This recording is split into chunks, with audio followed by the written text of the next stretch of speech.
Good morning my dear students. आप सभी का मैं आज के इस क्लास में स्वागत करता हूं। मेरा अभिवादन स्वीकार कीजिए। मैं आज हमारे जो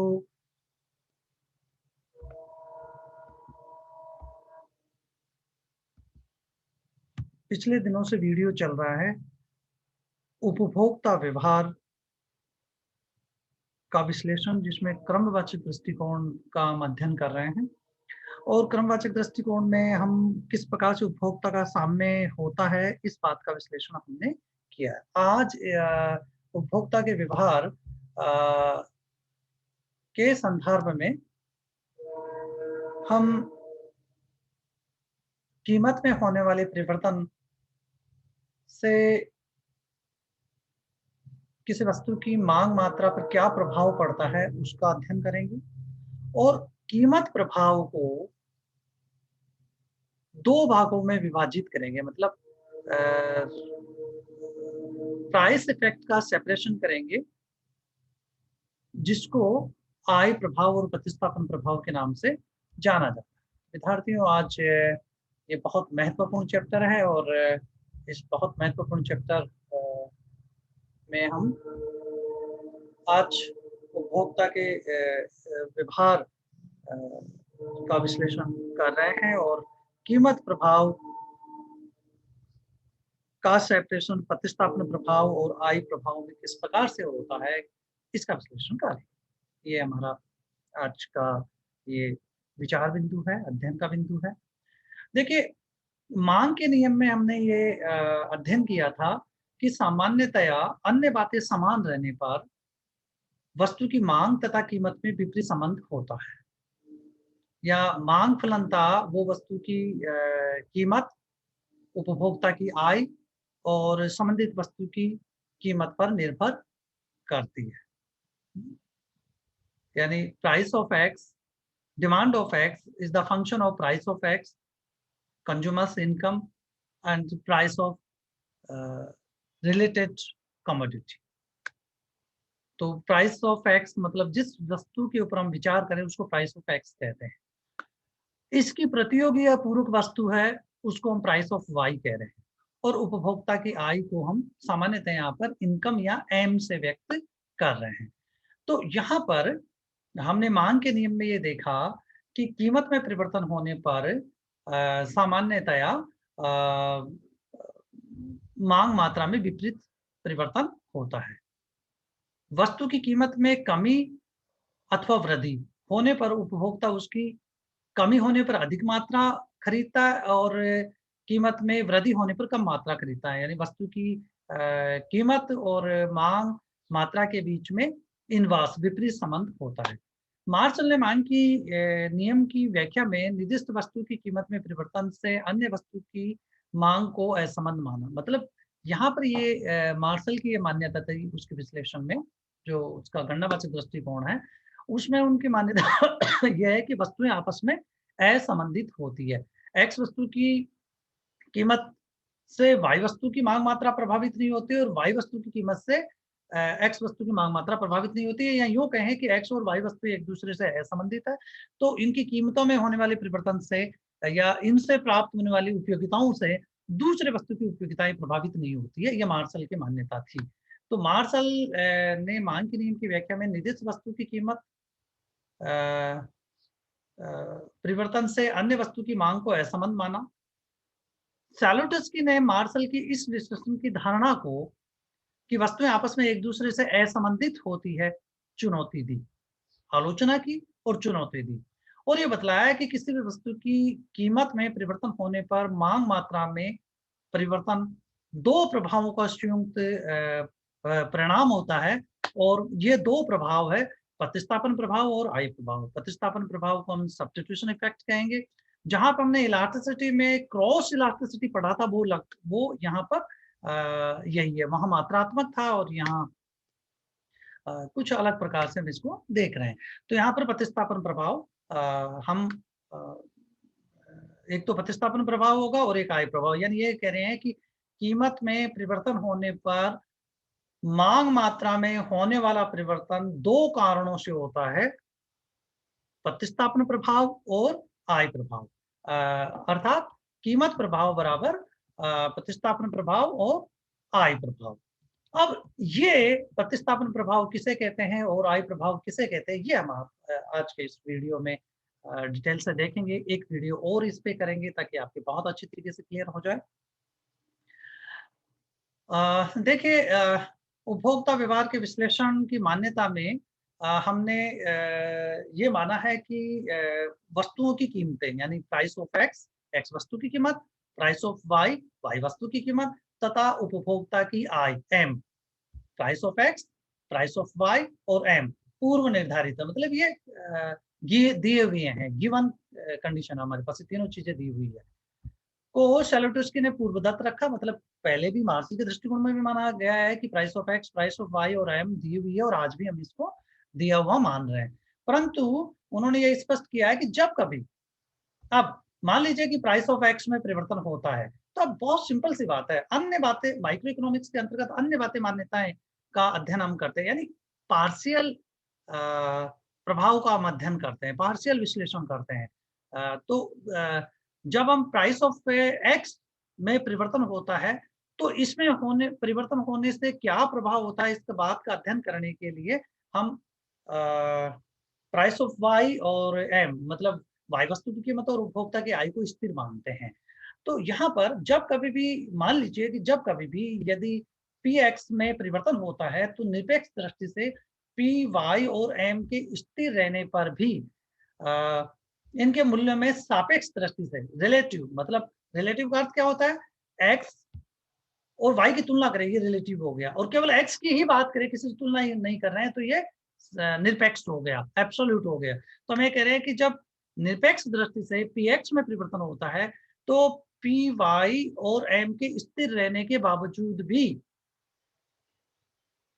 जब दोनों वस्तुओं की आपस में तुलना करेंगे, तो सापेक्ष कीमतों में परिवर्तन होता है। जैसे आप इसको एक सरल से उदाहरण से देखें कि चाय और कॉफी है। अब कॉफी की कीमत को स्थिर रखें और उपभोक्ता की आय को स्थिर रखें, और चाय की कीमत में परिवर्तन करें। जैसे मान लीजिए कि चाय की कीमत में वृद्धि होती है, तो चाय की कीमत में वृद्धि होती है, तो सापेक्षता है, अब पहले की तुलना में अब कॉफी की तुलना में चाय महंगी हो रही है। तो सापेक्ष कीमतों में परिवर्तन हो गया जब चाय और कॉफी की कीमतों में परिवर्तन कर रहे हैं। तो जब आपके पास दो एक जैसे मान लीजिए कि आप एक और उदाहरण लें कि आप बीएसएनएल की सिम मोबाइल में यूज करते हैं या एयरटेल की सिम मोबाइल में यूज करते हैं। अब मान लीजिए कि एयरटेल महंगा हो जाता है, जैसा कि पिछले दिनों में हुआ है। तो जब एयरटेल महंगा हो रहा है और बीएसएनएल अपनी प्राइसेज को चेंज नहीं कर रहा है, तो सापेक्ष रूप से एयरटेल महंगा हो गया और बीएसएनएल सस्ता हो गया, जबकि बीएसएनएल की कीमत में बीएसएनएल ने कोई परिवर्तन नहीं किया, लेकिन एयरटेल और जब बीएसएनएल में हम तुलना करेंगे तो बीएसएनएल सापेक्ष रूप से महंगा हो गया और एयरटेल सस्ता हो गया। तो उपभोक्ता क्या करेंगे, एयरटेल से उपभोक्ता शिफ्ट करेगा, पोर्टेबिलिटी जिसको कहते हो आप। एयरटेल से कंज्यूमर पोर्टेबल होकर के और वो बीएसएनएल की तरफ जाएगा। मान लीजिए कि हम ये मान के चल रहे हैं कि मार्केट में दो ही प्लेयर है, सर्विस प्रोवाइडर है, एयरटेल और बीएसएनएल। तो बीएसएनएल की तरफ उपभोक्ता आएंगे। तो उपभोक्ता क्यों आए बीएसएनएल की तरफ, क्योंकि सापेक्ष रूप से बीएसएनएल की सर्विस कॉस्ट लो है और उसकी एयरटेल की महंगी हो गई है। तो ये सापेक्ष परिवर्तन है, इसको हम सब्स्टिट्यूशन इफेक्ट कहेंगे। तो यहाँ पर हम ये कह रहे हैं कि जब कभी पीएक्स में परिवर्तन होता है, तो निरपेक्ष दृष्टि से पी वाई और एम के स्थिर रहने के बावजूद भी मूल्यों में परिवर्तन होता है। यदि किसी सामान्य वस्तु की कीमत में पीएक्स में कमी होती है, यानी वस्तु की कीमतें गिर जाती है, देखो ये एरो जो नीचे की तरफ है वो इस चर का प्राइस ऑफ एक्स के गिरने के संकेत है। नीचे की तरफ जाने वाला एरो नीचे को बता रहा है और ऊपर की तरफ जाने वाला एरो बढ़ने को बताता है। तो नीचे की तरफ एरो कर रहा है, इसका मतलब घटने की बात कर रहा है, डिक्रीजिंग प्राइसेस डिक्रीजिंग की बात कर रहा है, और एरो ऊपर की तरफ है तो बढ़ने की बात हो रही है। अब वो जिस वेरिएबल के साथ भी हम लगा रहे हैं, तो प्राइस ऑफ एक्स में कमी होती है तो दो कारणों से उपभोक्ता वस्तु की अधिक मात्रा खरीदेगा। पहला, एक्स वस्तु के सापेक्ष वाई वस्तु अब महंगी हो गई है तथा सापेक्ष उपभोक्ता महंगी वस्तु की मात्रा को कम करेगा, मांग का नियम लागू होगा। सापेक्षतः महंगी वस्तु की मात्रा को कम करेगा और सस्ती वस्तु की मात्रा में वृद्धि करेगा। इसे सैलुटस्की ने प्रतिस्थापन प्रभाव की संज्ञा दी। अब द्वितीय देखिए, द्वितीय की हम चर्चा करेंगे यहाँ पर आय प्रभाव। आय प्रभाव किसे कहेंगे? वस्तु की मौद्रिक कीमत में परिवर्तन, नॉमिनल प्राइसेस चेंज हो रहा है। वस्तु की मौद्रिक कीमत में परिवर्तन होने पर, यानी पीएक्स में कमी होने पर मौद्रिक आय स्थिर रहने से वास्तविक आय में परिवर्तन होता है। वास्तविक आय में परिवर्तन होने से यानी वृद्धि होगी के कारण उपभोक्ता एक्स तथा वाई दोनों वस्तुओं की मात्रा में वृद्धि करने को प्रेरित होगा और इससे आय प्रभाव की संज्ञा देंगे। मैं आय प्रभाव को समझाने के लिए एक छोटा सा उदाहरण देता हूँ। मान लीजिए उपभोक्ता के पास दूध परचेज करने के लिए, परिवार के लिए दूध परचेज करने के लिए 100 रुपए उसके पास मनी इनकम है, 100 रुपए वो खर्च करेगा। अब दूध यदि 20 रुपए लीटर आ रहा है तो कितना दूध खरीदा जा सकता है? 5 लीटर। 100 रुपए आपकी मनी इनकम है, मनी इनकम में कोई परिवर्तन नहीं आ रहा। अब यदि मान लीजिए कि दूध की कीमत 2 गुनी हो जाती है, यानी 40 रुपए प्रति लीटर हो जाती है, तो दूध कितना खरीदेगा आप? 2.5 लीटर। तो दूध की कम मात्रा खरीदेगा यदि कीमतें बढ़ जाएगी। इसका मतलब ये हुआ कि वास्तविक आय उपभोक्ता की गिर गई है, दूध की कीमत दोगुनी होने पर वो अब आधी मात्राएं खरीदेगा। वास्तविक अभिप्राय होगा कि रियल टर्म में वो कितनी कमोडिटी खरीद सकता है। तो रियल टर्म में दूध की कीमत बढ़ने पर उसकी इनकम वास्तव में घट गई, क्योंकि 100 रुपए की क्रय करने की क्षमता जो 5 रुपए लीटर थी पहले, अब 2.5 लीटर ही हो गई है। तो आय में वास्तविक आय में कमी हो गई है। वास्तविक आय में कमी हो गई तो वो एक्स और वाई दोनों वस्तुओं की मात्राएं भी कम खरीदेगा। अब इसके विपरीत करके देख लीजिए। मान लीजिए 40 रुपए पर लीटर दूध है और तो 100 रुपए में वो कितना दूध खरीद सकता है? 2.5 लीटर। और कीमत गिर के आधी हो जाती है दूध की पर लीटर, तो उपभोक्ता अब कितना खरीदने में सक्षम हो जाएगा? 20 divided by 100, sorry 100 divided by 20, तो 5 लीटर दूध खरीद रहा वो। अब 5 लीटर खरीद रहा, पहले भी उसकी इनकम 100 रुपए थी और अभी भी इनकम 100 रुपए ही है। पहले जब इनकम 100 रुपए थी, कीमत ज्यादा थी, तब वो 2.5 लीटर खरीद पा रहा था। कीमत गिरने पर उपभोक्ता अब दोगुनी मात्रा में वस्तुएं खरीद रहा है। इसका मतलब ये हुआ कि उपभोक्ता की वास्तविक आय बढ़ गई है। तो हम यहाँ पे ये कह रहे हैं कि जब कभी कीमतों में कमी होती है तो उपभोक्ता की वास्तविक आय में वृद्धि हो जाती है। जब कभी कीमतों में वृद्धि होती है तो उपभोक्ता की वास्तविक आय में कमी हो जाती है। मैं पुनः एक बार रिपीट कर रहा हूँ।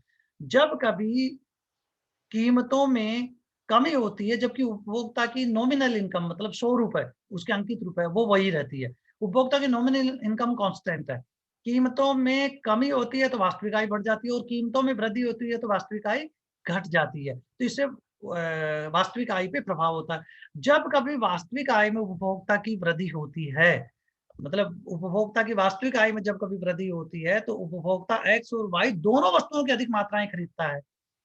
अथवा जब कभी वास्तविक आय में कमी होती है तो उपभोक्ता एक्स और वाई दोनों वस्तुओं की मात्राओं में कमी करेगा। इसको कहते हैं आय प्रभाव। तो आप फिर समझिए, हमारे पास किसी वस्तु की मांग को प्रभावित करने वाले 3 प्रमुख चरों की हम चर्चा कर रहे हैं। Price of X, price of Y और उपभोक्ता की आय। जब प्राइस ऑफ एक्स में परिवर्तन करते हैं, कीमत में परिवर्तन करते हैं, तो प्राइस ऑफ वाई और एम को कांस्टेंट रखते हैं। प्राइस ऑफ एक्स में मान लीजिए कि कमी होती है, तो प्राइस ऑफ एक्स में कमी होने पर एक्स और वाई वस्तुओं की सापेक्ष कीमतों में परिवर्तन होगा। एक्स वस्तु सस्ती हो जाएगी और वाई वस्तु महंगी हो जाएगी। मांग का नियम ये कहता है कि महंगे वस्तु की मात्राएं कम खरीदेगा उपभोक्ता और सस्ती वस्तु की मात्राएं ज्यादा खरीदेगा। अतः उपभोक्ता एक्स की मात्रा में वृद्धि करेगा। कब?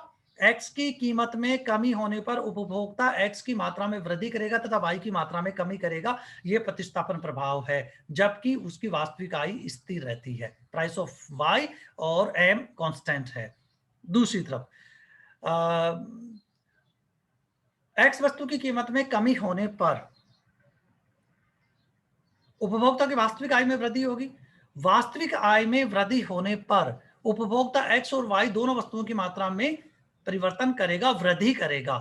तो वास्तविक आय में परिवर्तन यानी वृद्धि होने पर उपभोक्ता X और Y वस्तु दोनों की मात्राओं में वृद्धि करेगा, वृद्धि करने के लिए प्रेरित होगा, इसको आय प्रभाव के नाम से जाना जाता है। तो इस प्रकार से कीमत में परिवर्तन होने पर कुल मांग मात्रा में होने वाला परिवर्तन दो प्रभावों के का परिणाम संयुक्त परिणाम होता है। कीमत में परिवर्तन होने पर एक्स और वाई वस्तु की सापेक्ष कीमतों में परिवर्तन होने के प्रभाव को जब हम देखते हैं तो ये आय प्रभाव, वो प्रतिस्थापन प्रभाव है, सॉरी। और उपभोक्ता की वास्तविक आय में परिवर्तन होने पर उपभोक्ता एक्स और वाई दोनों वस्तुओं की मात्राओं में भी वृद्धि करेगा, ये आय प्रभाव है। तो वास्तविक आय में परिवर्तन होने पर वस्तुओं की मांग मात्रा में होने वाले प्रभाव को तो आय प्रभाव कहते हैं।